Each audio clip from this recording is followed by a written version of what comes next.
میلاد منانا مستحب کے درجے میں رکھتے ہیں یا فرض کے معاملات میں لے کے آتے ہیں؟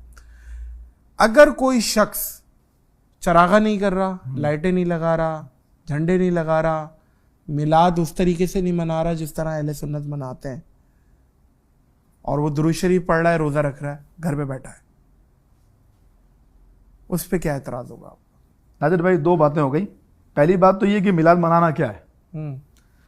یہ بہت خوبصورت کانسیپٹ ہے، اللہ کرے کلیئر ہو جائے. آج میں نے آنے سے پہلے بھی کہا تھا، مظہر بھائی سے بھی کہا، میں نے کہا یہ چیز وہ ہے کہ جو ہمارے مرنے کے بعد بھی انشاءاللہ ہماری قبر میں فائدہ پہنچائے گی انشاءاللہ. نہ میلاد نہ فرض ہے نہ واجب ہے، کیونکہ فرض و واجب ہونے کے لیے قرآن و حدیث سے دلیل چاہیے ہوتی ہے. صحیح ہے. یہ جو لوگ تقاضا کرتے ہیں میلاد قرآن سے ثابت کرو، یہ انداز حدیث سے ثابت کرو، بھائی یہ اس وقت ہوگا جب ہم کہیں گے یہ فرض ہے، جب ہم کہیں گے یہ واجب ہے. ہم کہتے ہیں مستحب عمل ہے، اور مستحب کیا ہوتا ہے؟ مستحب وہ ہوتا ہے کر لو تو اچھی بات ہے، نہ اچھی نیت سے ثواب بن جاتا ہے. مثال کے طور سے آپ نے بہترین کپڑے پہنے، خوبصورت امامہ لگایا، خوبصورت خوشبو لگائی، یار مسجد میں جاؤں گا اس سے ذوق بڑھے گا، اچھی نیت پر ثواب بن گیا. آپ نے خوشبو اس لیے لگائی کہ آس پاس والے بولیں گے واہ کیا لگا کیا ہے، گناہ مل گیا.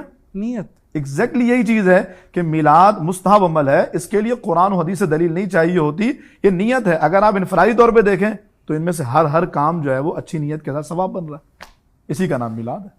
اور جو نہیں کر رہا، ہاں جو میلاد نہیں کر رہا، اب چونکہ یہ مستحب کام ہے، یہ ایسا ہی ہے جیسے میں امام پہن کے مسجد نماز پڑھنے جاؤں اور آپ ننگے سر آ جائیں تو پھر کیا حکم لگے گا؟ کوئی حکم نہیں ہے. یعنی مستحب کے کرنے والے کو ثواب اچھی نیت سے، اور مستحب کو چھوڑنے والے پر کوئی گناہ نہیں.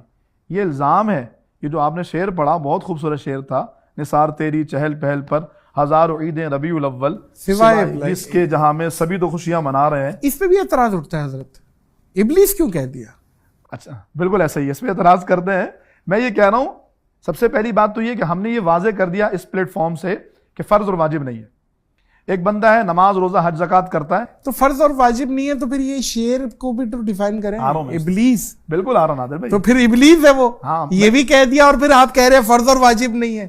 کنٹرڈکشن ہے آپ کی باتوں میں. نہیں میں اس طرف آ رہا ہوں، بالکل کلیئر کروں گا. اس وقت تک پروگرام ختم نہیں ہوگا تک یہ بات کلیئر نہیں ہوگی. سبحان اللہ. میں یہ کہہ رہا ہوں کہ میلاد کے حوالے سے ہم نے طے کر دیا کہ مستحب ہے، کرنے والے کو ثواب، نہیں کرنے والے پہ کوئی پکڑ نہیں ہوگی، نماز روزہ کرو بھائی. ہاں اعتراض اس وقت ہوتا ہے جب تم اس پر تانزنی کرتے ہو، یہ کیسے ہو گیا، یہ کہاں سے ثابت ہے. بھائی مستحب جب کہہ دیا تو ثبوت کے لیے دلیل نہیں، اچھی نیت کافی ہوگی، یا تو آپ اس کو حرام ثابت کیجئے. اب ہم آئے اس شعر کی طرف. حرام تو خیر اس پہ تو خیر آپ حرام ثابت کیجئے، اگر حرام ثابت نہیں کر سکتے تو ہم کہتے ہیں مستحب اچھی نیت کے ساتھ. اب اس شعر کی طرف آئے. نادر بھائی ابلیس کتنے ہیں؟